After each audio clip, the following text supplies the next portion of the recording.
Senhoras e senhores, muito bom dia para mais uma edição da nossa reunião almoço virtual, aqui pela tela e sem almoço.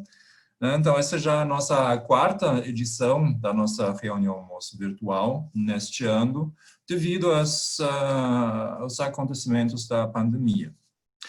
Esperamos que vocês estão todos seguros, saúde, em casa ou na empresa, acompanhando o nosso evento de hoje pelo home office ou pelo computador lá na sua empresa.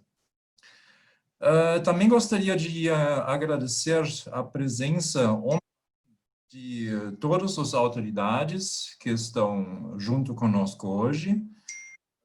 Em primeiro lugar, muito obrigado, Dr. Thomas Schmidt, nosso cônsul-geral aqui de Porto Alegre, para Rio Grande do Sul e Santa Catarina, e o nosso presidente, Marcus Koester, que também está junto conosco. Gostaria de lembrar só algumas questões técnicas sobre o nosso evento virtual.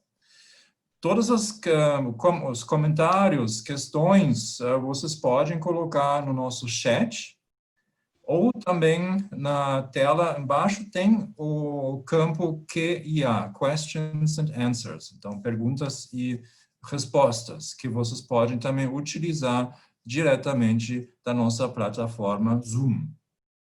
Se não está funcionando, podem também utilizar a transmissão ao vivo pelo Facebook, que está em @HKRGS, onde vocês também podem colocar comentários ou perguntas. Este evento conta com um patrocínio master da Steel. O vídeo a gente vai assistir depois ainda. Esse vídeo vai ser uma homenagem ao Dia do Agricultor, que comemoramos na semana que vem, no dia 28 de julho. Para a edição de hoje, temos como patrocinador destaque a Lippert Advogados, parceira em muitas atividades realizadas pela Câmara e também agora na vice-presidência pelo Guilherme Lippert.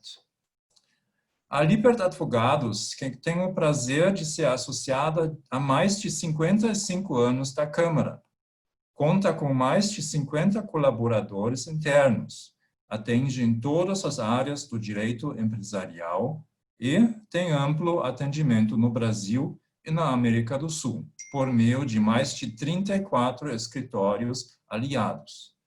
A Lippert tem a satisfação de ser parceira da Kinder Centro Integração Especial.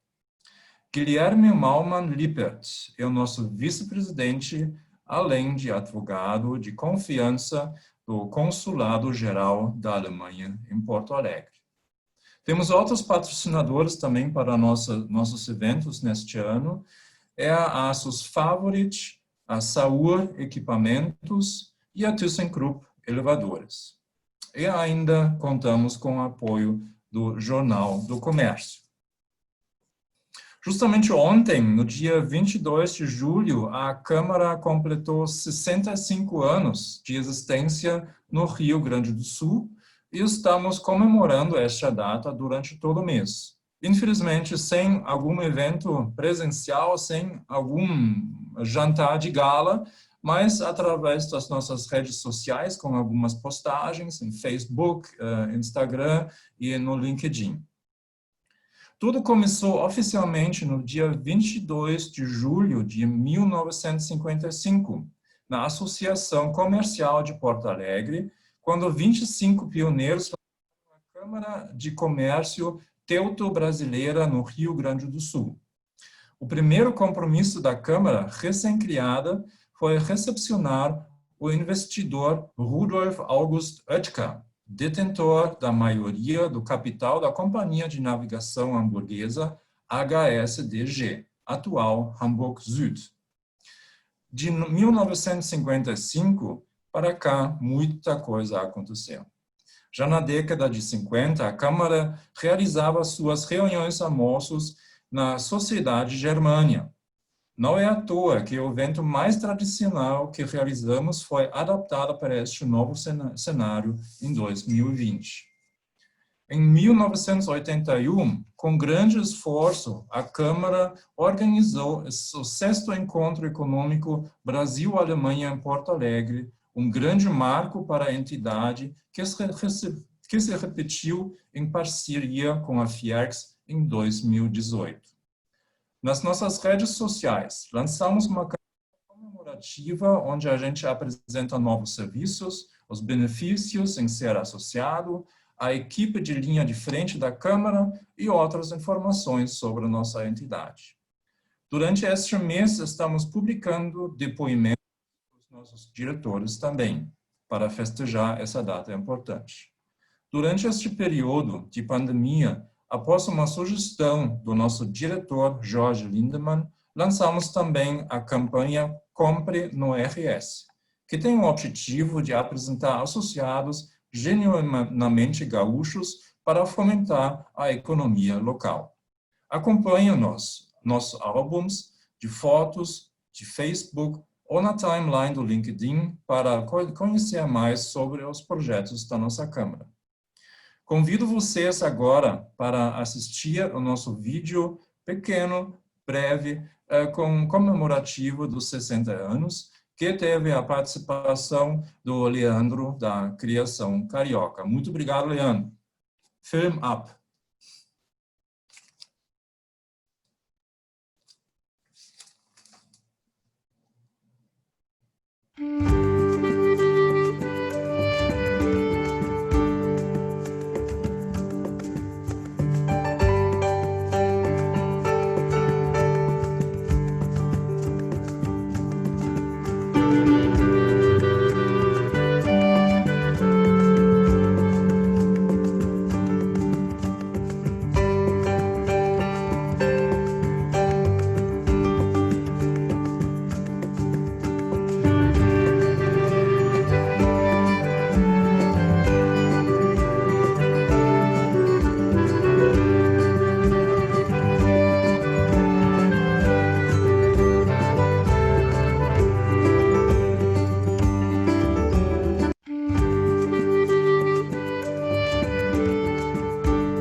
Agora que o filme passou 2 vezes, eu acho que a gente já vai comemorar os 130 anos, então.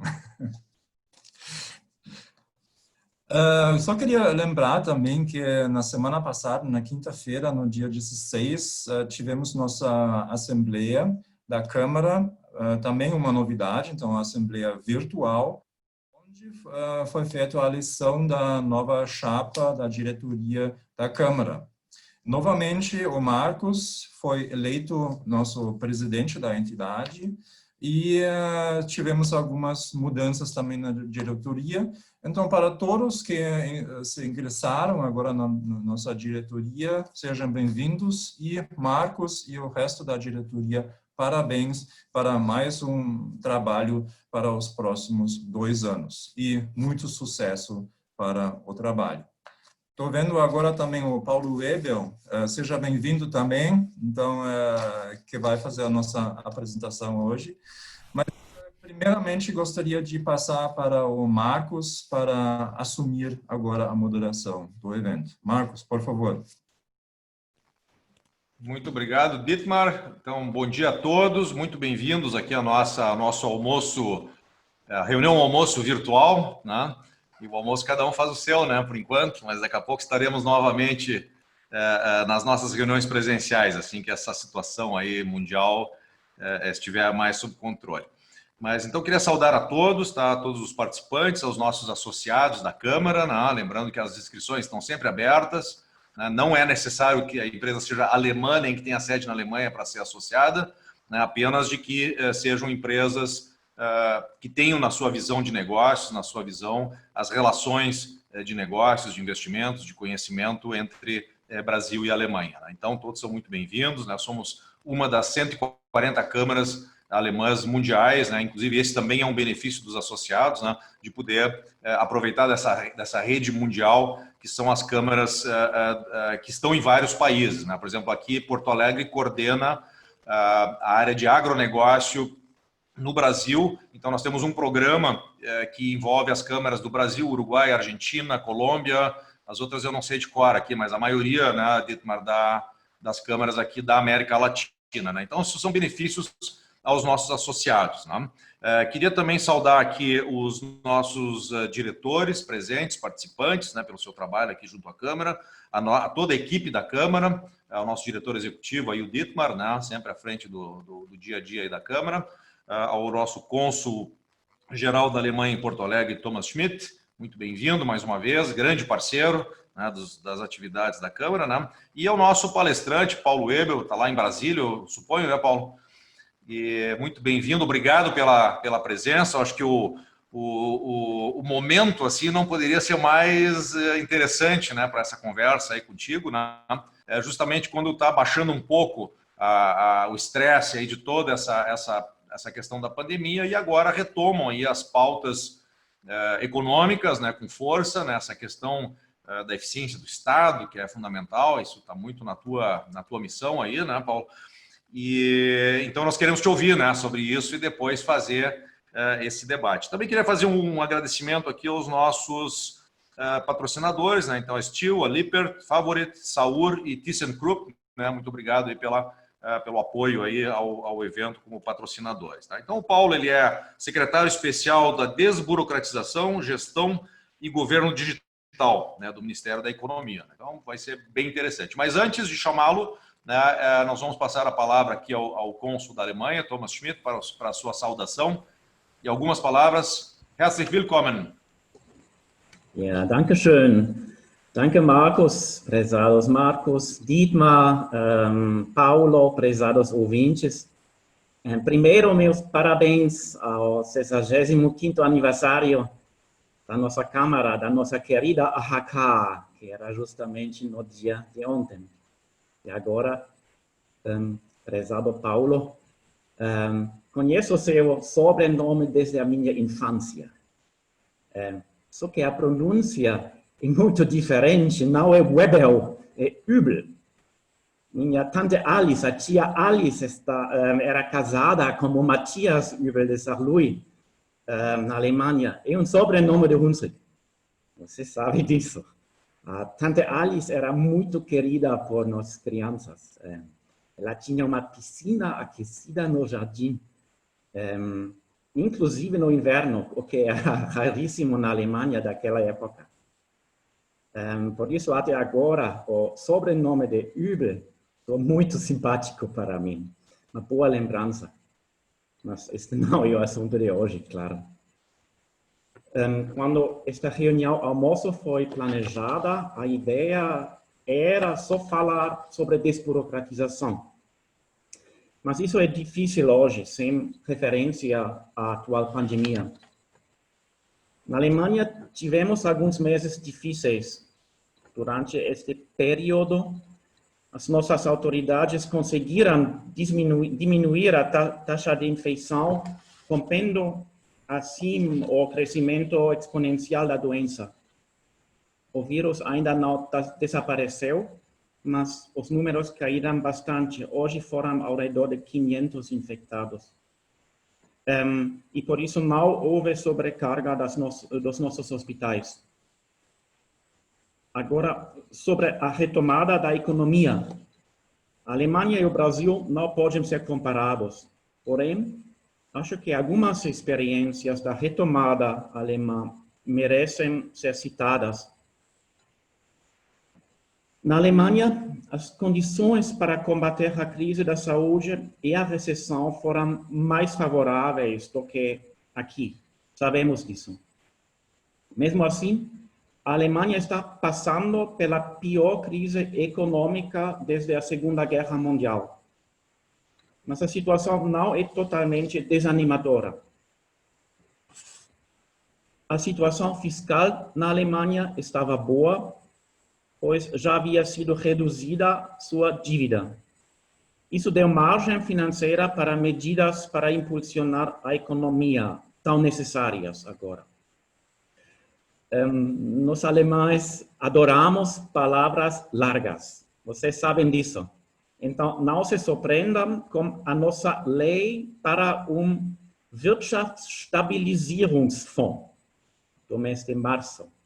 Fundo de estabilização econômica. Sua função são recapitalizações e garantias estatais para as empresas. Tem o volume enorme de 600 bilhões de euros.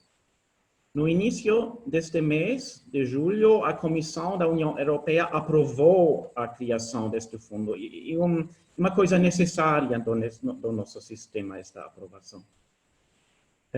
Outra ferramenta importante é o nosso Kurzarbeitergeld, outra palavra deste tipo. O subsídio para trabalhadores com carga horária reduzida. Com isso, as empresas podem manter sua equipe em meses de inatividade. Também tem uma importante função social. O nosso desemprego aumentou pouco até agora, está ao redor de 6%. Além disso, há muitas pequenas medidas que não posso enumerar agora. Com estas ações, a Alemanha se endivida. Os empréstimos líquidos do governo federal aumentarão em quase 220 bilhões de euros em 2020. Sem a pandemia, teríamos um orçamento federal equilibrado deste ano. Mas nós acreditamos a medida compensa. Paralelo a isso, temos ainda o grande pacote para salvar a economia da União Europeia. Os ministros das finanças da zona do euro já haviam aprovado assistência em empréstimos de 540 milhões de euros em abril. Logo, a Frau Merkel e o Monsieur Macron propuseram grande pacote adicional de assistência econômica baseada em subvenções e investimentos que prevê por primeira vez, e isso é importante, o empréstimo comum por parte da União Europeia. Depois, houve uma reunião do Conselho Europeu. Foi quase tão longa e tão emocionante como uma telenovela brasileira. A reunião foi concluída com sucesso anteontem. Todos bastante cansados disso. No governo alemão, porém, estamos contentes com os resultados. A União Europeia está fazendo agora um grande esforço financeiro conjunto para que sua economia possa se recuperar.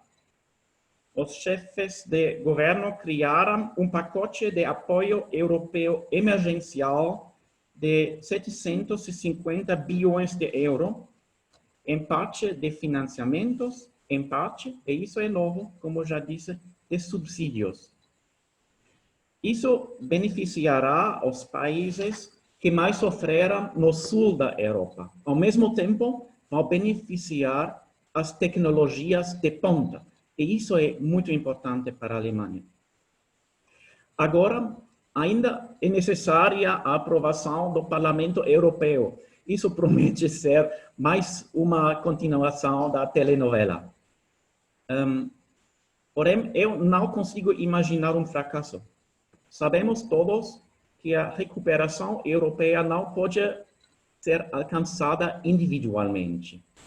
Precisamos agir em conjunto.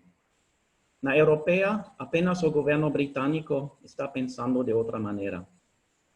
Gostaria de ver América Latina também atuando um pouquinho mais em conjunto. Adicionalmente, as nossas medidas também têm um enfoque mundial. Nosso objetivo é fortalecer estruturas multilaterais. A Alemanha, em primeiro lugar, não é uma estratégia política para nós. Isso não funciona. Juntamente com a França e outros países, acreditamos no multilateralismo, um sistema internacional baseado em regras. Assumimos a presidência do Conselho da União Europeia por meio ano em 1º de julho.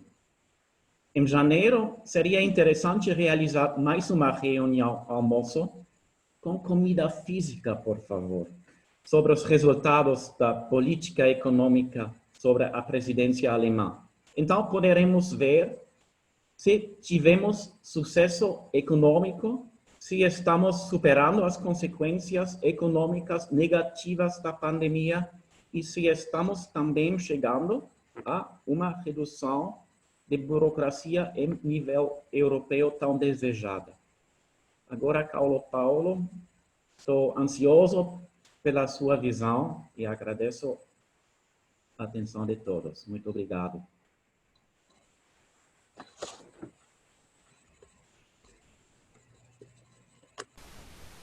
Eu acho que o Dietmar, né?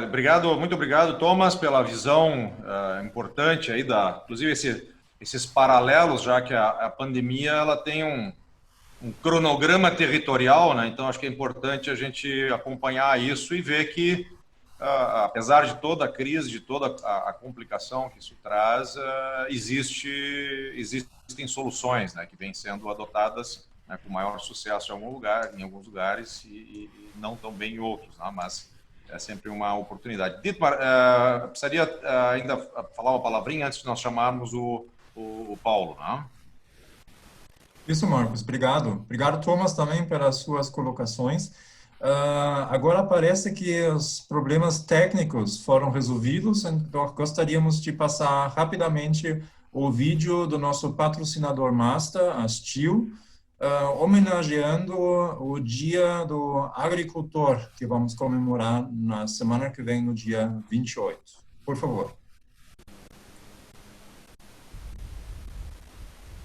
Até quando o mundo para, eles continuam do nosso lado. Então, resolvemos parar para agradecer a eles, os agricultores. Eles são uma engrenagem fundamental. Eles garantem não só o sustento da minha família, como o sustento de todos os funcionários que estão comigo. A gente pode imaginar que o alimento é o que move o mundo. A minha mensagem para os agricultores é um agradecimento profundo. Se o alimento é essencial, quem produz é ainda mais. Hoje nós, na agricultura, se sentimos muito felizes e satisfeitos por não parar, que é uma peça fundamental na agricultura, que a gente possa superar isso aí com força e garra, como a gente sempre trabalhou. Obrigado por serem o motor do nosso dia a dia, do desenvolvimento, da economia, do Brasil. O agro não para, mas a gente sim, para homenagear.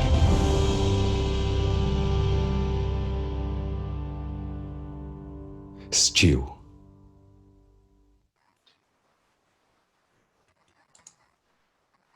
Muito obrigado, Stihl. Muito obrigado aos agricultores e parabéns, né, o motor da nossa economia gaúcha, praticamente, além dos agricultores, também um setor muito importante da tecnologia agrícola aqui nesse estado que a Stihl faz parte. Muito obrigado. Então, passo para Marcos de volta. Obrigado, gente. Dietmar, parabéns a Stihl aí, parceiro de uma das mais tradicionais empresas, essa sim, uma empresa alemã, de capital alemã, baseada aqui em São Leopoldo, né, na nossa cidade aqui também. Então, passo agora ao nosso convidado especial, Paulo Hübel, né, voltando à origem, né, Thomas? Então, Paulo, obrigado pela presença, tá? Eu acho que o formato aqui é livre, né? Então nós teríamos aqui um tempo para uma apresentação. Eu não sei se você preparou alguma coisa com lâminas, mas teremos aí uns 40 minutos, né, para a apresentação, né, Dietmar? E depois a gente vai recebendo perguntas aqui. A gente tenta organizar essas perguntas em blocos, né, para não ficar assim repetitivo, né? E depois a gente vai então para essa interação, né, ao final dessa apresentação. Mas o tempo é livre, Paulo toma o tempo que for necessário. A gente planejou mais ou menos neste formato, tá bom? Muito obrigado pela presença. Guten Morgen. Saudação aí ao nosso presidente, Marcos Köster. Obrigado pelo convite, um prazer conversar com vocês. Saudação também especial ao nosso cônsul-geral da Alemanha, Dr. Thomas Schmidt. E de fato, eu sou o Webel. Meu pai sempre me corrige a pronúncia, mas no Brasil acabou o Webel no Rio Grande do Sul. Se vai para São Paulo, para cima é Webel e outras variações aí. Então é bom estar, como descendente de alemão, é muito bom estar aqui na Câmara Brasil-Alemanha. Eu trouxe uma apresentação, vou colocar aqui, vou compartilhar com vocês, mas vou ser breve na apresentação para a gente poder ter tempo para as perguntas, que eu acho que é a parte mais interessante, né? Já vi que tem bons amigos aí, cumprimento também o Dietmar e todos os demais diretores, diretoras, membros da Câmara e participantes aí. Meu foco principal na apresentação vai ser a parte de transformação digital do Estado brasileiro, mas sem dúvida a gente pode depois entrar nos detalhes também do combate ao Covid e também da retomada, né, que são temas de interesse de todos. Vocês estão vendo bem a tela? Sim, Paulo, vou tranquilo. Começar. Sim, tá bom. Nós temos uma oportunidade histórica no Brasil. O Brasil tem a 4ª maior população conectada do mundo. Isso significa que é um número de mais de 130 milhões de brasileiros com acesso à internet. Isso dá em torno de 74% da população. Então é uma oportunidade histórica que nós temos para usar isso, para qualificar a relação do Estado com o cidadão. A gente sabe que o Brasil sempre deixou a desejar. Nós temos uma carga tributária de países desenvolvidos e entregamos serviços públicos de países em desenvolvimento. Então a gente precisa reduzir esse gap, a gente precisa aproximar isso aí. De um lado, criando as condições para no futuro talvez reduzir a carga tributária, seria um sonho de todos os brasileiros, enquanto a gente não consegue elevar a qualidade dos serviços prestados para a população. Hoje a carga tributária no Brasil é maior que a da Alemanha, para dar um exemplo, né? Se você considerar o peso do Estado brasileiro, que tem a carga tributária mais a dívida pública, dá em torno de 50% do PIB. Então é um Estado muito pesado, que entrega pouco perto do que cobra da população. Então a gente precisa melhorar essa relação. No governo federal nós já mapeamos 3.627 serviços que são prestados ou para pessoa física ou jurídica ou para entes subnacionais. Então são muitos serviços, desde certidões, empréstimos, autorizações, licenças, consultas. Disso aí nós já digitalizamos 58%. Então é um número bem expressivo. E a meta até o final da gestão do presidente Bolsonaro, 2022, é chegar a 100%. Evidentemente que aqueles serviços que ainda não podem ser digitalizados, como coleta de biometria, perícias médicas, vão continuar sendo presenciais até desenvolvermos a tecnologia para isso. Mas isso faz com que o Brasil hoje, e o ranking que saiu recentemente, o Brasil ocupa a 20ª posição em termos de serviços digitais. Só perde para o usual suspects, né? Aqueles países desenvolvidos, que são exemplos, liderados pela Coreia do Sul, Estônia, Dinamarca, Alemanha também está entre os 19 primeiros. Então o Brasil está no caminho, a gente se inspira nesses modelos e a gente entende que ao fazer essa transformação digital, que vai muito além da simples digitalização, a gente vai estar seguindo as melhores práticas mundiais e dando um retorno maior para a população. Só no período do Covid, a gente teve que usar todos recursos de soluções digitais para continuar prestando um serviço à distância. Então a gente começou a acelerar dentro do governo o uso de ferramentas de trabalho à distância, de canais de críticos de sustentação, plataforma de intermediação de mão de obra para a saúde. Então foram várias soluções que a gente acelerou nesse processo do Covid para dar uma resposta mais rápida para a população. Em termos de transformação digital, só nesse período a gente transformou 32 serviços digitais em 3 meses, focando sempre naqueles com maior impacto social. Auxílio emergencial, seguro-desemprego, os brasileiros que estavam com voos cancelados no exterior, outras ações rápidas que a gente precisava fazer para mediar questão de negociação coletiva do trabalho. Então a gente fez muito isso para poder, nesse período, garantir o funcionamento daquelas atividades essenciais para a população brasileira. E também com participação da iniciativa privada, do terceiro setor, a gente recebeu mais de 800 bens e serviços em doações, o que mostra que a sociedade brasileira sempre contribui nas horas críticas.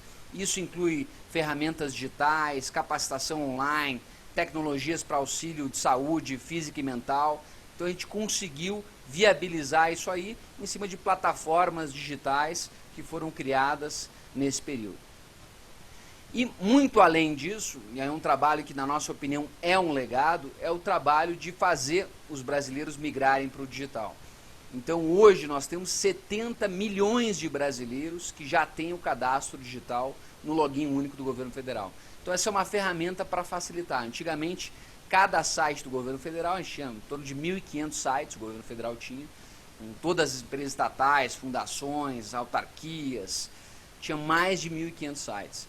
Então, para cada site, o brasileiro tinha que decorar um login e uma senha. Então, isso nós acabamos. Hoje em dia, com um único login e uma senha, você acessa todos os sites do governo federal. E a gente está centralizando os sites do governo federal. Então, hoje, no gov.br, inspirado no gov.uk, você encontra praticamente todos os sites do governo federal. Até o final do ano, todos os sites do governo federal estarão no gov.br. A gente está também em parceria com estados e municípios, estendendo esse login único para estados e municípios que aderirem também a uma rede que eu vou falar um pouco depois. Então isso facilita a vida dos brasileiros. É um lugar só para resolver sua vida, é uma senha só e um login para resolver a sua vida, e a nossa ideia é continuar crescendo muito, o que mostra que os brasileiros são aptos a fazer essa migração para o digital. Tem um exemplo concreto que é emblemático. O INSS, ano passado, quando você, em março a maio do ano passado, de todos os pedidos do INSS, que é a nossa pensão pública, 90% entravam pelos canais físicos, pelas agências do INSS. E 10% dos pedidos entravam pelos canais remotos de celular, internet, telefone. Fizemos uma aceleração da transformação digital dos serviços do INSS.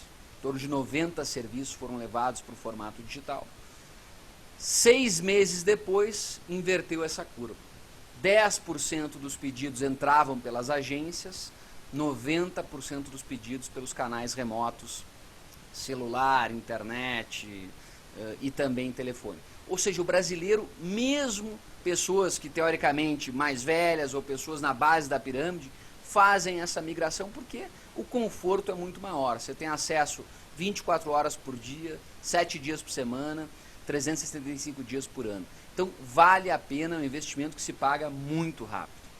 Nessa linha, desde janeiro de 2019 até agora, nós já digitalizamos 800 serviços públicos. Isso é uma mudança muito, muito grande. Então, isso significa, em média, uma economia para a sociedade brasileira de 2 bilhões de reais ano, governo-sociedade. Isso são quase 150 milhões de horas a mais que a sociedade brasileira vai ter para investir na sua família, no seu lazer, na sua educação, no seu trabalho. Então você tira aquele custo brutal da burocracia de ficar na fila das repartições, ficar esperando, ter que ir mais de um local para buscar documentos, para você poder focar no que você prefere, naquilo que é mais relevante para você. Na linha do que os melhores países do mundo, em termos de governo digital, fizeram, nós lançamos esse ano a nossa estratégia de governo digital. Governo mais simples e mais cidadão, com 6 pilares. Primeiro pilar, toda a política pública tem que ser centrada no cidadão. Então é tirar aquela figura autocentrada do governo que pensa em si para pensar no cidadão. Então a gente sempre tem que se perguntar se aquilo que a gente está fazendo vai melhorar a vida das pessoas ou não. Segundo, governo integrado. A gente tem centenas, milhares de bases de dados, sistemas, muitos deles não se conversam, e aí aumenta a fraude, aumenta a ineficiência, aumenta o desperdício. Então o governo precisa ser integrado. Precisa acabar com aquela cultura de loteamento, de silos, de fragmentos, onde você não vê o governo como um ente único. Mesma coisa a relação com estados e municípios também, integrar cada vez mais, isso porque tem um ganho de escala muito grande, um ganho de eficiência muito grande. E o cidadão não difere muitas vezes o que é a responsabilidade do município, do Estado e do governo federal. Então a gente precisa trabalhar junto para resolver a vida do cidadão. Para ele não interessa quem vai resolver, interessa que a situação seja resolvida. Um governo mais inteligente também, o uso de dados e evidências para qualificar as políticas públicas, para avaliar as políticas públicas, para poder pensar em soluções melhores, ser mais preditivo e menos reativo, também é algo fundamental para o governo digital. Um governo ser confiável, e aí proteção de dados, a Lei Geral de Proteção de Dados no Brasil foi um avanço nesse sentido. A gente tem que ter segurança total de que os dados dos brasileiros, dos estrangeiros que aqui estão, não serão violados, não haverá perseguição, não haverá mau uso desses dados que pertencem ao cidadão. Eles estão em posse do governo, mas eles pertencem ao próprio cidadão. Quinto pilar, transparente e aberto. O governo precisa ser transparente e aberto cada vez mais, então a gente tem interagido muito, feito consultas públicas, chamado a iniciativa privada, a sociedade, o terceiro setor para participar, para dar ideias, para criticar, para levantar oportunidades que a gente tem de melhorar nosso uso e gestão de dados, da tecnologia que nós trabalhamos. E por fim, não menos importante, a eficiência. O governo precisa ter sempre questionando a sua eficiência, a qualidade do seu trabalho, a possibilidade de fazer mais com menos.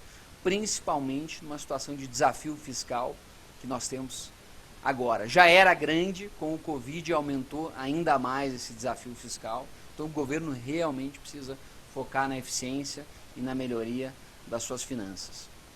Nós temos uma rede GovBR que leva um pouco desse conhecimento, dessa prática para estados e municípios.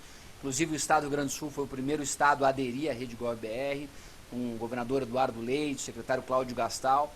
Estão fazendo um trabalho também de modernização do estado, que é muito importante. O estado do Rio de Janeiro também aderiu, outras capitais também aderiram. Então é um trabalho muito importante. E com essa rede a gente consegue levar aquilo que o governo federal está fazendo também lá para a ponta, né? Para as cidades, para os estados onde as pessoas vivem. Então a gente troca experiências, faz capacitação, transfere conhecimento, apoio técnico, para que o processo de digitalização não fique só no governo federal. A gente precisa levar isso também para estados e municípios. Ajuda com meios de financiamento para fazer os investimentos necessários nessa transformação, porque a gente entende que cada real colocado volta muito rápido. No governo federal, nas nossas estimativas até agora, cada R$1 investido em transformação digital, a gente recupera 97. Então é um retorno sobre investimento altíssimo, vale muito a pena. Então a gente, fora a experiência do cidadão, que ela é completamente modificada, né? Quando você tem aquelas pequenas repartições públicas, fica em fila, toda essa demora, essa burocracia, quando você consegue resolver pelo celular sem sair de casa, de forma fácil, é uma coisa transformadora. Então a gente precisa continuar. Então a gente sempre se preocupa como é que está a jornada do cidadão, né? A jornada do usuário. Então um trabalho que a gente tem focado muita energia é a questão do doing business, né? Melhorar o Brasil nesses rankings internacionais de facilidade de fazer negócios, de competitividade. E um ponto que a gente precisa melhorar muito é o tempo de abertura de empresas, né? Então a gente começou um trabalho já ano passado, com a Lei da Liberdade Econômica, de facilitar o registro de empresas, a abertura de filiais. Hoje você vai na junta comercial em Porto Alegre, você consegue abrir filiais em todos os estados do Brasil. Antigamente você precisava ir pessoalmente em cada junta comercial do Brasil para conseguir abrir uma empresa em outro estado, ou precisava contratar um escritório. Hoje em dia, de uma junta você abre em todos, porque a gente fez o trabalho junto com os estados de digitalizar as juntas comerciais, de facilitar esse trabalho. A adoção do login e protocolo único também já está funcionando. O registro automático de empresas foi uma mudança muito grande. 99% dos pedidos de abertura de empresas do tipo MEI, EIRELI, limitada, eram deferidos. 1% tinha inconsistências, tinham que fazer algumas diligências. Só que você precisava esperar uma análise humana para fazer a abertura e completar o registro. Nós invertemos essa lógica. Hoje, se você faz o pedido, você recebe imediatamente, automático, o registro. Depois a gente verifica aquele 1% que tem inconsistência, aí você suspende e vai analisar os casos concretos. Então você beneficia 99% das pessoas e aí trabalha com aquele 1% que tem inconsistência. Antigamente era o oposto, você prejudicava 99% das pessoas que tinham tudo certo por causa de 1% que tinha eventuais inconsistências. Então isso é o uso de dados, é o uso de uma matriz de risco para focar a energia do Estado naquilo que é mais relevante e necessário. A melhoria do ambiente de negócio é alguma coisa constante, o Brasil tem muito para evoluir. Hoje nós ocupamos a 124ª posição, então ainda é muito ruim o ambiente de negócio no Brasil, um ambiente hostil, mas a gente já começou esse processo. Extinguimos alvarás e licenças para atividades de baixo risco. O Estado tem que focar sua energia onde tem risco para a sociedade. Onde não tem risco, ele tem que sair e deixar a sociedade trabalhar. Liberação de atividade econômica qualquer dia horário, tinha muita burocracia para definir horário de funcionamento, dia de funcionamento. Quer dizer, pô, deixa o cidadão trabalhar, o cidadão está registrado, pagando seus impostos, pô, não é papel do Estado ficar dizendo se você pode ou não pode trabalhar esse dia, esse horário. É uma intervenção abusiva desnecessária. Evidentemente você vai ter que respeitar leis de uso do solo, leis de vizinhança, barulho, mas se você respeitar, deixa as pessoas trabalhar. Mesma coisa para abertura e fechamento automático de empresas. Para fechar empresas no Brasil era mais difícil que para abrir. Levava em torno de 10 anos. A gente está reduzindo drasticamente isso aí. Em menos de um ano você vai poder fechar. Talvez no futuro em menos de um mês. Então é uma mudança muito grande, tem que ser um processo simples. O jeito não deu certo, ele tem que poder fechar o seu negócio, né? Claro que ele vai ter que responder se tiver algumas inconsistências, se tiver agido de forma de má fé, com dolo, ele vai responder por isso. Mas caso contrário, faz parte do negócio. Você tem que ter mecanismos para insolvência, para falência de empresas, né? Então a lei da liberdade econômica foi um marco para a desburocratização. E depois da lei a gente vem regulamentando essa lei. Recentemente a gente publicou o decreto que regulamenta a análise de impacto regulatório. A análise de impacto regulatório é uma prática internacional, praticada na Alemanha, nos países da OCDE, para qualificar as normas que vão ter impacto na sociedade. Então você faz consulta pública, você faz análise de custo e benefício, para ver se aquela norma vai gerar o resultado esperado ou se o custo de implementação dessa norma é mais caro que os benefícios. Então é uma prática muito saudável, muito boa, que vai qualificar o ambiente regulatório no Brasil. Hoje o Brasil tem um dos piores ambientes regulatórios no mundo. Então nós precisamos qualificar o ambiente regulatório.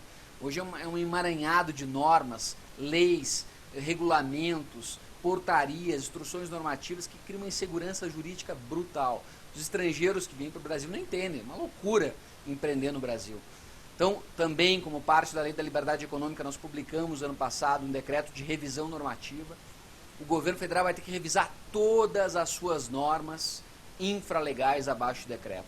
Todas as portarias, instruções normativas, normas regulamentadoras, resoluções, tudo vai ter que ser revisado até o final de 2021, no sentido de simplificar, no sentido de corrigir eventuais contradições, distorções que tem na norma, no sentido de consolidar, quanto menos normas, melhor. Aí o sujeito vai lá e em uma norma só resolve toda a sua vida.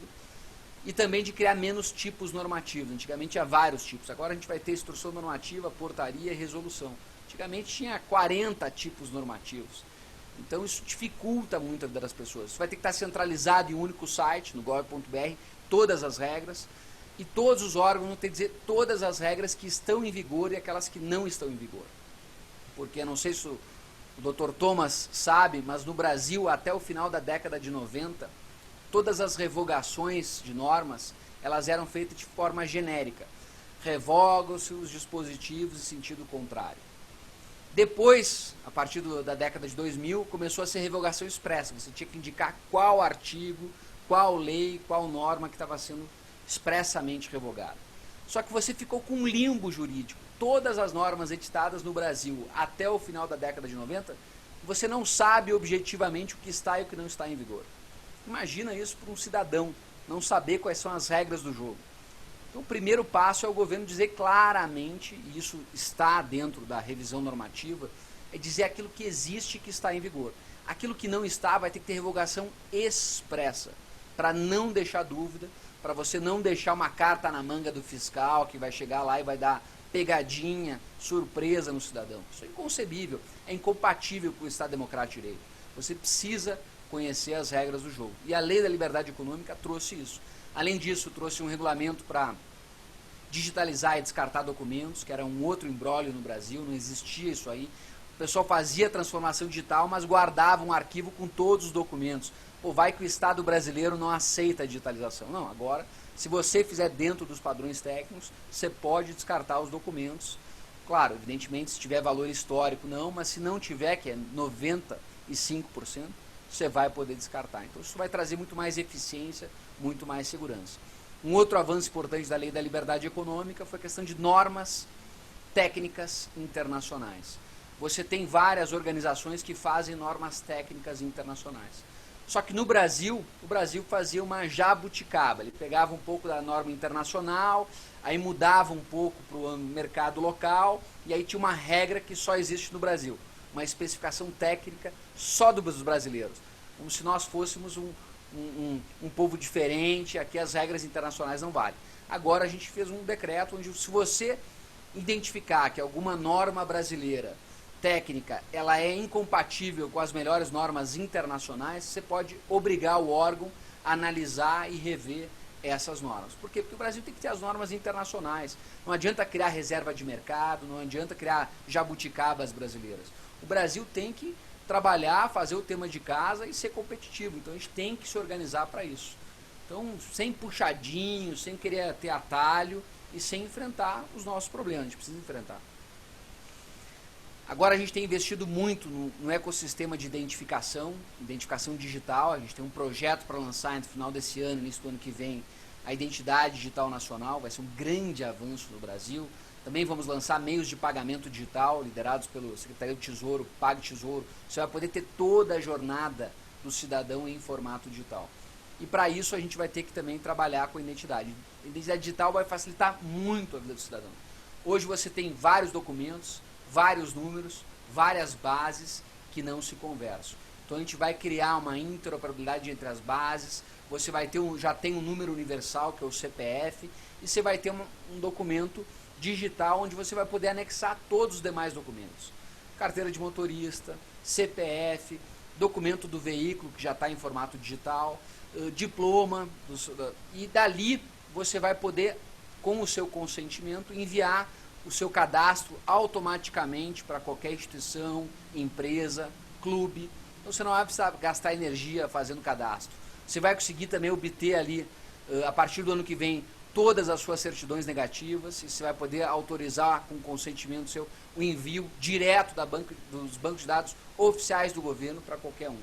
Imagina o tempo que a gente vai economizar, imagina a experiência do cidadão, porque você tem que ter um sistema crível, que seja auditado, que seja colocado em prática. Em linhas gerais, são esses os pontos que eu queria falar, mas eu tenho certeza que a gente vai entrar agora nas perguntas, na parte da retomada, e eu vou falar um pouco disso também, já adiantando aqui. Nós temos um desafio muito grande agora no Brasil, pós-Covid, de retomar a economia brasileira. Nós tivemos, ao longo do ano passado, alguns avanços importantes, a reforma da Previdência, mas não é suficiente. O Brasil precisa fazer mais reformas estruturais. Apresentamos ano passado 2 PECs importantes, né, de reforma do Pacto Federativo, ou seja, a distribuição de poderes e recursos entre o governo federal, governos estaduais e governos municipais, e também dos fundos constitucionais. Existem vários fundos, então o orçamento hoje do governo federal ele é completamente fragmentado. Então, para unificar esse orçamento, e com isso você ter um controle mais efetivo e eficaz. Com o Covid, as reformas estruturais pararam, a reforma administrativa que estava pronta, que ia ser enviada, acabou suspensa. Agora, no pós-Covid, a gente vai ter eleições municipais, e no início do ano que vem, as eleições para a presidência da Câmara e do Senado. Então, o ambiente político para envio da reforma administrativa está um pouco mais nebuloso, mais complicado. Não sabemos ainda se vamos enviar ainda esse ano ou logo depois das eleições para as casas legislativas, mas é algo fundamental que precisa ser enviado. A reforma administrativa, na minha opinião, é um dos maiores programas de impacto social do Brasil. já que ela vai fazer o Estado brasileiro funcionar muito melhor, muito mais ágil, muito mais focado no cidadão, muito mais dinâmico, muito mais flexível para se adaptar às diferentes realidades. O Brasil é um país complexo, o Brasil um país continental, então a gente precisa ter as figuras e os elementos para poder trabalhar nesses diferentes contextos. Só que as regras hoje da administração pública no Brasil foram feitas na década de 80, depois com algumas modificações na década de 90. Só que olha o que a gente mudou em 20 anos. Né? Então, o Brasil precisa repensar o Estado brasileiro para poder servir melhor a sociedade nos próximos 15, 20 anos e já incorporando esses avanços de tecnologia, de Big Data, de inteligência artificial que vieram para ficar e vão ser cada vez mais utilizados. Essa semana o governo apresentou a reforma tributária, a primeira parte da reforma tributária, no sentido de simplificar, você juntar PIS e COFINS, tem outros aspectos que precisam avançar, existe um compromisso de que não vai haver um aumento da carga tributária global e o Congresso pode juntar com as demais propostas que tem lá, tanto no Senado quanto na Câmara, para criar um sistema muito mais simples, muito mais fácil, muito menos contencioso. Eu trabalhei na área tributária como advogado 5 anos e conheço a realidade tributária do Brasil. É uma loucura, é inexplicável para alguém que vem de fora entender o nosso sistema tributário. Então a gente precisa melhorar, precisa corrigir isso aí, senão o Brasil vai continuar não sendo um país competitivo e produtivo, que se gasta hoje com burocracia, com dúvidas, com regulamentos, tanto que o país hoje é um dos piores países do mundo para se pagar impostos. Pô, até quando o Estado vai receber e arrecadar, ele cria dificuldades. Então no Brasil hoje, se um cidadão, se uma empresa quiser pagar os impostos, é uma burocracia brutal para pagar imposto. Imagina, é inacreditável isso, né? Então, em linhas gerais, nós vamos continuar as reformas estruturais. Foi aprovado recentemente o marco do saneamento, o marco regulatório do saneamento, que foi um avanço muito importante. Nós temos praticamente 100 milhões de brasileiros sem água e esgoto no século XXI, isso é inaceitável. A gente precisa ter marcos para atrair os investimentos, para possibilitar que aconteçam essas mudanças. Além do marco do saneamento, nós temos o marco de energia elétrica, do gás, da cabotagem e das concessões que vão ser fundamentais para a retomada da economia no Brasil. Então não tem uma bala de prata, não tem um projeto único que vai possibilitar o Brasil retomar. São uma série de medidas que a gente está fazendo. Além disso, estão em discussão em 2 outros projetos importantes. Um que é a Renda Brasil, que é rever e repensar todos os mecanismos de programas sociais do governo federal para trazer mais racionalidade, inteligência para esses programas. Tem muita inconsistência, tem muita sobreposição, são diversos programas, liderados por diversas áreas diferentes, que muitas vezes acabam não se conversando. E o outro é a carteira verde e amarelo, que também são novos mecanismos de geração de oportunidade, de renda para o cidadão brasileiro, para aquela pessoa que está saindo desses programas sociais. A gente entende que o trabalho enobrece o ser humano, que você tem que dar oportunidade para as pessoas que hoje estão em programas sociais, para que elas possam se capacitar e sair dos programas sociais e não dependerem do Estado brasileiro. Então nós estamos trabalhando para que esses 2 programas conversem e sejam contínuos. Você começa com o Renda Brasil para ajudar aquelas pessoas que estão sem condições de trabalhar, capacita essas pessoas e depois dá a porta de saída para que elas possam ser autossustentáveis. Então isso também está na agenda do governo para esse segundo semestre, para a gente poder avançar nas áreas que são grandes desafios para o Brasil, né? Com o Covid, o foco inicial era salvar vidas, depois preservar empregos, empresas, e agora o terceiro é garantir que o governo possa e o país possam retomar a sua economia e não ficar num abismo fiscal brutal. Em linhas gerais era isso, fico à disposição para as perguntas, agradeço o convite e digo que é um prazer conversar com vocês. Obrigado. Obrigado, Paulo. Parabéns pelo trabalho fundamental aí para o futuro do nosso país, né? E eu queria fazer uma primeira pergunta aqui, Paulo, na questão assim tu mencionaste ali a questão do ambiente de negócios, né? Isso todos nós sabemos que o ambiente de negócios brasileiro não está entre os melhores do mundo, pelo contrário, acho que a gente está lá no final de vários indicadores aí que existem, né? E também tem essa questão aí dessa herança ibérica cartorial do Brasil. E até falo porque ano passado eu fui fazer um reconhecimento de firma na Colômbia, né? Eu achava que o brasileiro era complicado. Aí o reconhecimento lá, pô, tu sai com papel moeda, uma pasta lá com papel moeda desse tamanho, assim, uma página inteira cheia de carimbos, né? Então, pô, aí a gente vê da onde vem essa cultura onde o Estado tem que ficar o tempo todo tutoriando os cidadãos, os empresários e tal, como se ninguém tivesse competência para nada, né? Então a gente precisa se livrar disso, né? Eu vejo de forma muito positiva, né, Paulo, esse movimento do governo, a lei da liberdade econômica, ela talvez seja muito mais uma mensagem, né, do que efetivamente resolver essas questões que vocês estão agora tratando aí no dia a dia. Mas a pergunta é essa, Paulo, assim, na questão empreendedorismo, tá? Aí também nós olhamos os jovens brasileiros, né? Então a gente tem assim o que é a carreira, infelizmente não, mas é uma das carreiras, mas não deveria ser a única, né? Existe assim essa questão da carreira pública, né? Então muitos jovens, existe quase que um consenso, né, de que uma carreira de sucesso é a carreira de fazer um concurso, né, e seguir uma carreira pública, que é importante também, mas se não tivermos o empreendedorismo, né, os empresários brasileiros, os executivos brasileiros, provavelmente nós não vamos chegar muito longe também, né? Então nesse sentido, né, de apoiar o empreendedorismo, principalmente as startups, as pequenas empresas, Paulo, como é que vocês estão vendo isso hoje a partir de Brasília, do Ministério da Economia, né? E também eu acho que uma outra preocupação, isso a gente vê muito na Câmara, pelas relações binacionais, acaba sendo um lado um pouco assim triste para o Brasil, né? É a evasão de talentos, né? Então, em função de toda essa conjuntura não competitiva, complicada, né? Até voltando lá para as questões do patrimonialismo, né? Então isso fica sempre muito concentrado em algumas famílias, né? E muitos dos nossos talentos vão embora, né? Os caras se formam aqui nas nossas universidades públicas, né?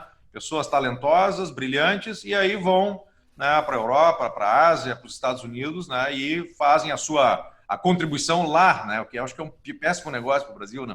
Mas enfim, então eu queria ouvir um pouco sobre essa questão do empreendedorismo, aí, como é que vocês estão vendo isso, Paulo? Boa, Marcos. Em primeiro lugar, o Brasil e o brasileiro são muito empreendedores, né? Os brasileiros são empreendedores. Ele tem essa vocação natural para trabalhar, para serem criativos, para buscar seu sustento. Mesmo com essa pandemia, mesmo com toda essa incerteza, com todo esse clima, nós temos hoje no Brasil um número recorde de empresas ativas.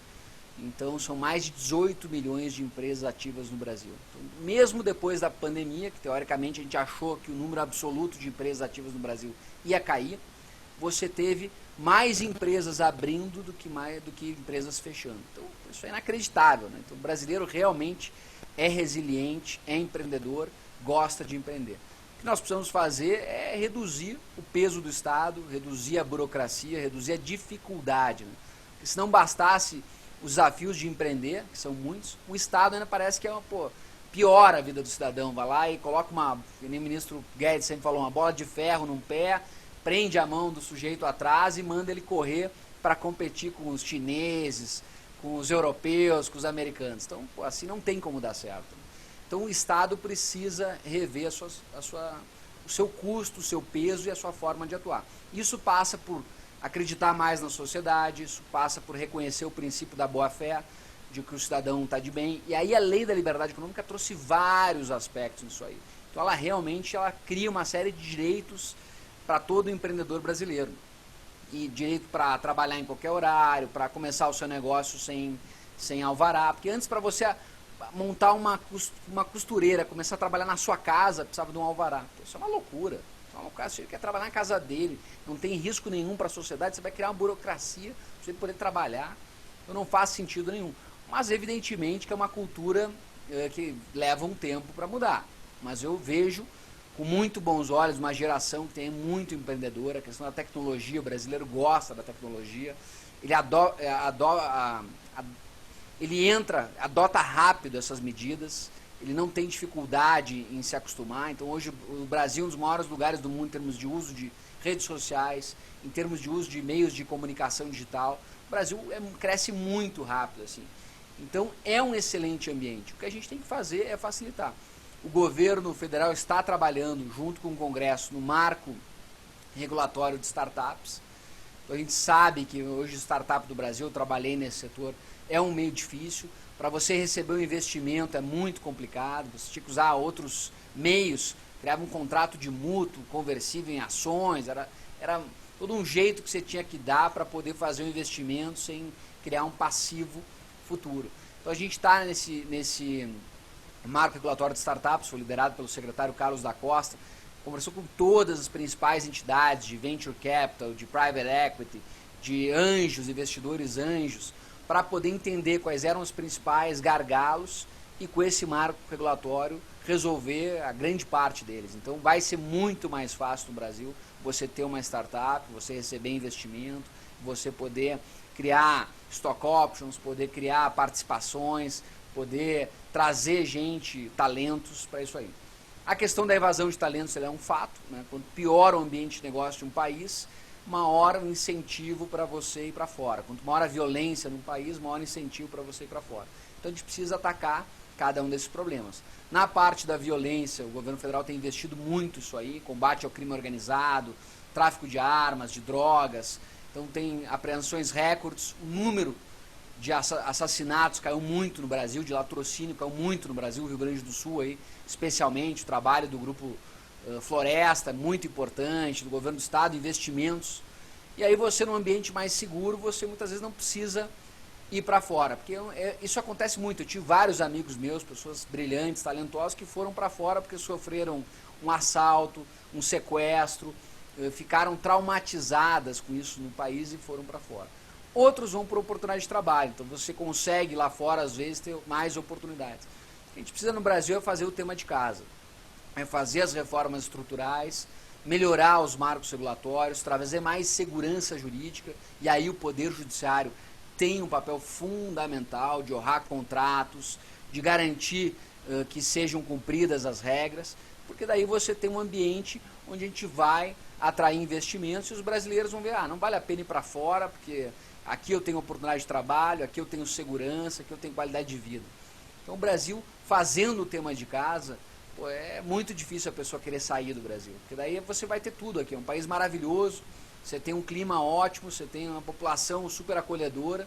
O que a gente precisa é botar o Estado para funcionar direito, né? E não atrapalhar a vida das pessoas. Isso inclui o Poder Judiciário, isso inclui o Poder Legislativo, isso inclui o Poder Executivo nos 3 níveis da federação. Então nós temos que melhorar o funcionamento das instituições democráticas no Brasil. Isso passa por pressão da sociedade. Isso passa por a gente acompanhar, cobrar, como aconteceu agora com aquele desembargador em São Paulo lá que achou que estava acima da lei. Pô, a pressão nas redes sociais brutal. Quer dizer, a sociedade brasileira não aceita mais isso. O negócio sabe com quem você está falando. Pô, isso não cabe mais.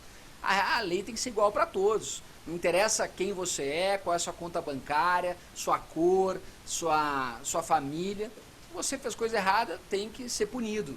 Se você é bom, você tem que crescer na carreira, você tem que ter ascensão social. E eu entendo que o Brasil está caminhando nesse sentido, por mérito da sociedade. Evidentemente, as mudanças não vão acontecer do dia para a noite, mas eu acho que a gente está no caminho certo. Muito obrigado, Paulo. Eu tenho aqui duas. Primeiro, assim, várias saudações aqui dos participantes, né? Então, parabenizando pelo trabalho, da importância de toda essa frente aí de, no fundo, tornar o Brasil um país mais competitivo e um país com melhor qualidade de vida para todos nós, né? Então, eu tenho algumas questões um pouco mais técnicas aqui, eu vou tentar sintetizar em uma pergunta, viu, Paulo? Então, assim, tem um participante aqui, o Alexandre, ele pergunta sobre a questão da qualidade dos artefatos eletrônicos, né, de qualidade para o e-government, né? Então, e ele pergunta se hoje esses serviços do governo eletrônico são excessivamente centralizados no DataPrev e na SERPRO, na opinião dele, né? E se existe alguma ideia, né, de se melhorar esse serviço, né? ou essas ferramentas, né? E depois tem uma outra questão assim também mais técnica sobre a questão do bloco K, né, que é um sistema que traz uma burocracia grande para as empresas, né, e que e como é que vocês veem isso, né? Porque no fundo é mais uma carga, né, para as empresas preencherem ali suas, darem satisfação do detalhe de suas operações, né? Se também existe algum plano, né, de melhorar essa forma desse sistema, né, ou alguma outra alternativa, né?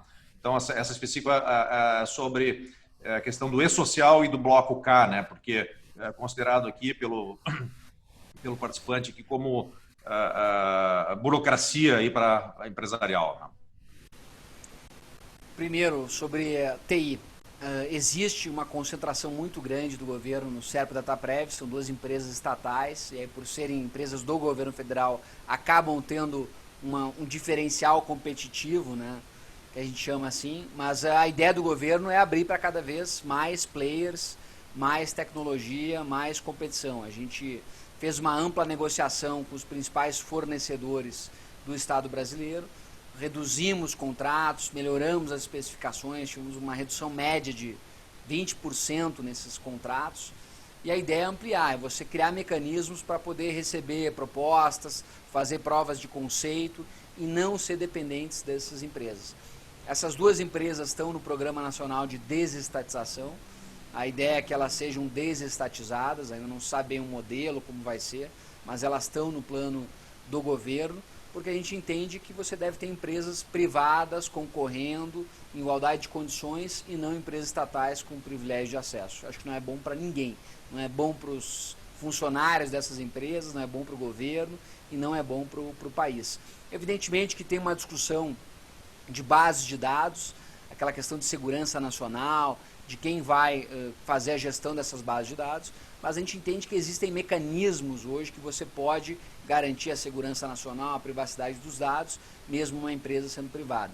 Um exemplo é que o Pentágono, nos Estados Unidos, tem um contrato de milhões de dólares com empresas privadas para fazer a gestão das suas bases de dados. Então você pode ter bases de dados que são do governo, mas que elas são geridas ou prestada manutenção por uma empresa privada. E você consegue criar meios de dar segurança para isso e garantir que a propriedade seja pública dessas bases de dados. Então, quando uma dessas empresas forem vendidas, forem desestatizadas, as bases de dados continuarão sendo de propriedade do governo. E o dado de propriedade do cidadão. O governo é apenas um fiel depositário desses dados. Então, existe muito mito em relação a isso, mas que, infelizmente, acabam atrapalhando o debate público. Mas nosso papel é dar sequência a esse projeto, fazer com que o mercado funcione melhor e que você não tenha uma dependência do governo de nenhuma empresa estatal. Isso não é bom, isso acaba criando, na nossa opinião, mais distorções do que soluções. Sobre a parte do bloco K e do E-Social, concordo, são umas burocracias absurdas. Na lei da liberdade econômica, em um dos relatórios do deputado Jerônimo Gergen, que foi o relator, ele inclusive colocou o fim do E-Social e do bloco K. Depois foi mudado lá uma negociação por pressão de órgãos do governo para manter esses sistemas, mas aí foi combinado que seria uma versão muito mais simples. O bloco K, a ideia era eliminar o bloco K, porque ele realmente acaba entrando numa intervenção excessiva, num detalhe excessivo, que eu acho que sem precedentes no mundo moderno. E o E-Social também já passou por uma fase inicial de simplificação, o número de campos, de formulários foi reduzido, mas na minha opinião ainda está muito aquém do desejável, né? A gente precisa simplificar e automatizar ainda mais. É um trabalho contínuo, a gente não está satisfeito com o resultado atual, inclusive se tiverem sugestões, ideias para melhorar isso aí, são sempre bem-vindas. Perfeito, Paulo. Obrigado aí pelas respostas. A gente tem que começar a encaminhar aqui o final da nossa reunião almoço, né? Então, eu tenho mais 2 perguntas aqui que eu vou compilar em uma, Paulo, e aí tu fica à vontade aí para respondê-la. Só um pouquinho que eu saí aqui do lugar aqui, só um pouquinho. Então, uma delas é o seguinte: a retomada passará necessariamente pelo crédito, que por sua vez passa pelo regramento das garantias, né? Então, que medidas estão sendo pensadas neste âmbito pelo governo, né? E se não é o caso da flexibilização temporária da Lei 8.009 de 90, Lei da Impenhorabilidade, né? A pergunta do nosso diretor aqui, Jorge César, né?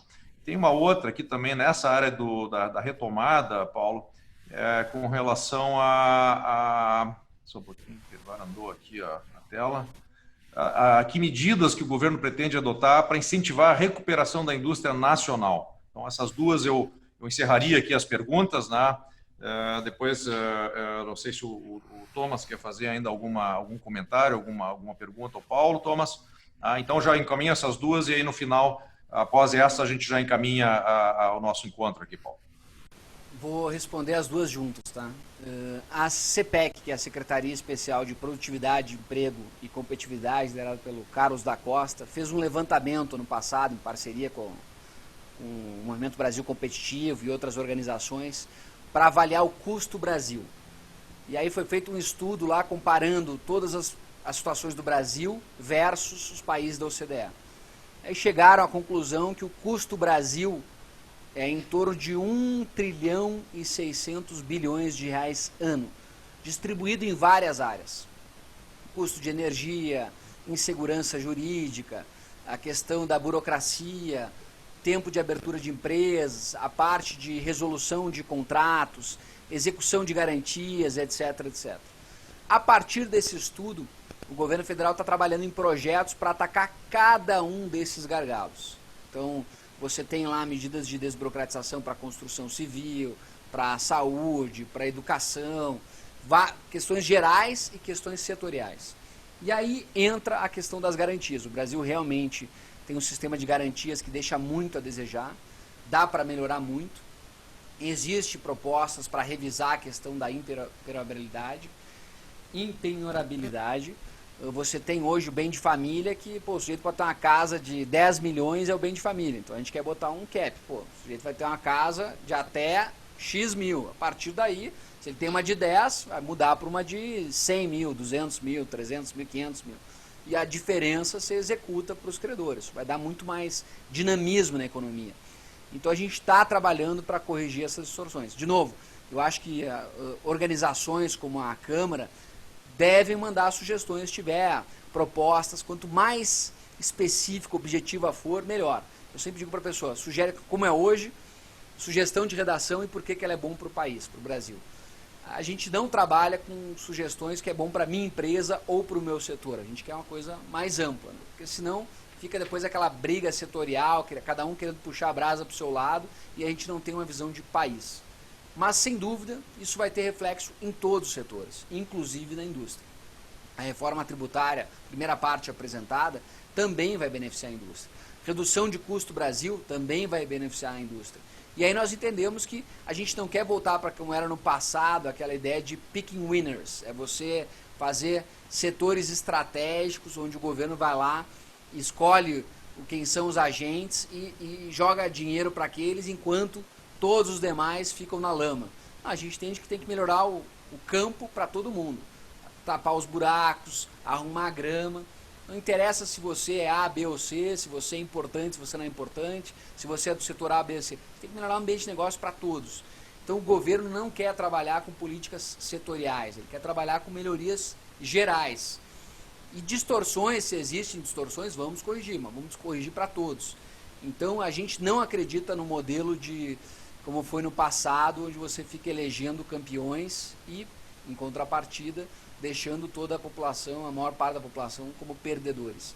A gente entende que tem que melhorar para todo mundo, sem distinção. Então, sugestões que tiverem são muito bem-vindas, a gente entende que tem um desafio grande pela frente. O custo Brasil, realmente, ele é brutal. Qualquer empresa no Brasil, por melhor que seja, está em desvantagem, porque a gente não faz o tema de casa, a gente não enfrenta os problemas estruturais. Em vez de enfrentar os problemas estruturais, o Brasil sempre fez um puxadinho. Se você tem conexões políticas, então você vai ter um empréstimo subsidiado do BNDES, você vai ter uma reserva de mercado, você vai ter uma legislação que vai dar um pouquinho mais de competitividade, você vai ter um benefício fiscal, e aí vence quem tem conexões políticas, não necessariamente quem é o melhor empreendedor, quem tem o melhor produto ou melhor serviço. Isso no longo prazo é terrível, isso gera corrupção, mensalão, petrolão, lava-jato. Então o que precisa trabalhar é o seguinte, está ruim, então vamos melhorar para todo mundo. Os contratos do Brasil não são respeitados, então vamos aumentar a segurança jurídica para todos. Demora a execução de garantias, vamos melhorar para todos. mas não para aquele cara que é mais influente, para aquele cara que é amigo do político, que doou para a campanha do fulano, do ciclano. Isso aí é a história do Brasil. Vamos olhar o Brasil como um país e vamos resolver os problemas do país. Não vamos resolver o problema só de um setor, só de uma empresa, só de uma pessoa. Esse modelo, na nossa opinião, foi fracassado, deu distorções, gerou muito tráfico de influências, gerou corrupções brutais e nós não queremos repetir a história. A gente quer mudar, a gente quer transformar o país. Obrigado. Obrigado, Paulo. Essa questão do custo Brasil, né, ela se reflete, acho que em todas essas questões indiretas, né, mas tem coisas objetivas, assim, por exemplo, eu vi um estudo da ABMAC de 2 anos atrás, né, onde o aço na Alemanha, casualmente, custa 30% mais barato que o aço no Brasil, né, que isso não tem sentido, né, porque o Brasil tem a matéria-prima, tem a energia competitiva, limpa, né, renovável, mão de obra mais barata e, pô, como é possível, né, que o país que praticamente não tem mais jazidas de minério de ferro tem o aço mais barato que o nosso, né? Então, acho que são coisas que nós precisamos resolver, né? Porque senão as pessoas vão continuar indo morar na Alemanha e não aqui, né? Ou para exportar café, né? De lá para o mundo todo. Thomas, queres fazer uma última colocação? Algum comentário, por favor? Sim, muito obrigado. Bom, já não temos muito tempo, por isso, primeiramente, quero agradecer ao Paulo pela sua apresentação. Eu gostei que você não apresentou só promessas. Gostei dos elementos analíticos que precisamos primeiro, lógico, e dos projetos concretos que existem no governo. Ok. Eu desejo muito êxito neste trabalho. Não. Obrigado. Eu acredito que posso assegurar a nossa cooperação, a cooperação da nossa Câmara e também do Consulado Geral neste trabalho de desburocratização e modernização das estruturas. Boa sorte e até a próxima. Dankeschön. Danke.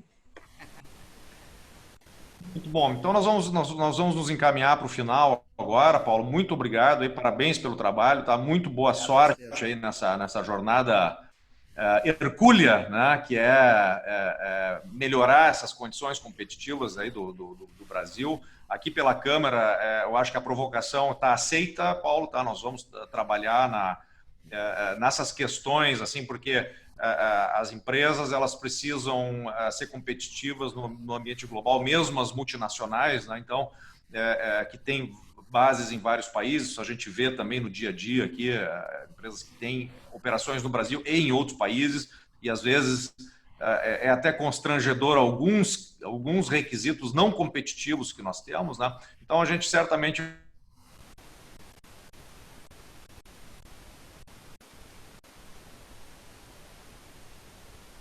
aqui da reunião almoço, né? Então, conte conosco aqui, inclusive, para ter sucesso aí no que for possível aí a Câmara ajudar. Então, eu vou passar a palavra de volta para o Dietmar, né? Ele tem ainda alguns comentários finais. E mais uma vez agradecer a presença de todos que estão nos assistindo aqui, do cônsul Thomas Schmidt, consulado da Alemanha, né? Que sempre tem apoiado fortemente, trabalhado ombro a ombro aí conosco aqui na Câmara. Também aos nossos associados, né, presentes, nossos patrocinadores e aos diretores aí da Câmara também, né, que têm dado aí seu tempo aí pela nossa organização aqui. Então, Dietmar, devolvo a palavra e mais uma vez muito obrigado aí pela participação, Paulo. Obrigado a vocês. Obrigado, Marcos. Obrigado, Thomas, também pela tua participação. E, claro, Paulo, muito obrigado pela tua apresentação. Parabéns pela apresentação e parabéns também pelo teu trabalho lá no governo federal. Então, eu também desejo muito sucesso nesses desafios grandes que você vai ter que enfrentar, eu acho, daqui para frente ainda também. Então, muito sucesso, Dietmar. Paulo. Obrigado pelos amigos aí também, pelas palavras aí, pelo apoio. E é sempre um prazer conversar com vocês. Então, até a próxima. Boa tarde. Eu só queria deixar mais algumas mensagens para vocês. Então, a gente vai enviar o link para o YouTube, onde a gente vai deixar o vídeo dessa reunião almoço e também um formulário de avaliação do nosso evento. Então, gostaria de agradecer novamente aos nossos patrocinadores, o patrocinador Master, a Steel, patrocinador Destaque, a Lippert Advogados, e os demais patrocinadores, a Asus Favorit, a Saur Equipamentos e a ThyssenKrupp Elevadores. Gostaria de também deixar um recado para os próximos eventos da Câmara.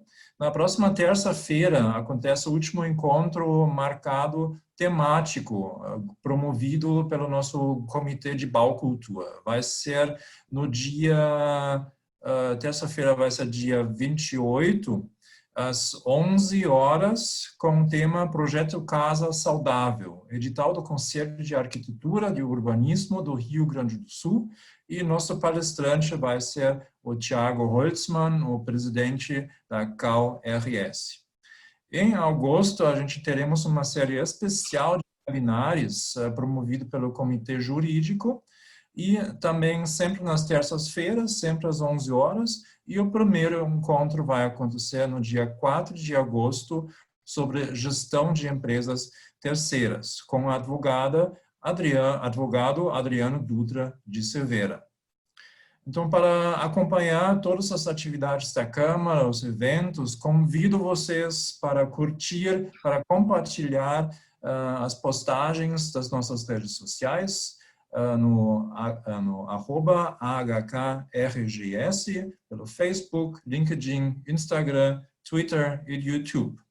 E tomara que daqui para frente, logo também, através dos nossos networkings presenciais, como Thomas já disse, que um almoço sem almoço não tem graça, então tomara que a gente vai se encontrar novamente presencialmente, almoçando junto, especialmente também nos nossos happy hours dentro da Câmara. Mais uma vez, muito obrigado pela sua presença, pela sua participação. Thomas, Marcos e Paulo, muito obrigado. Tenham um ótimo dia e fiquem bem. Obrigado.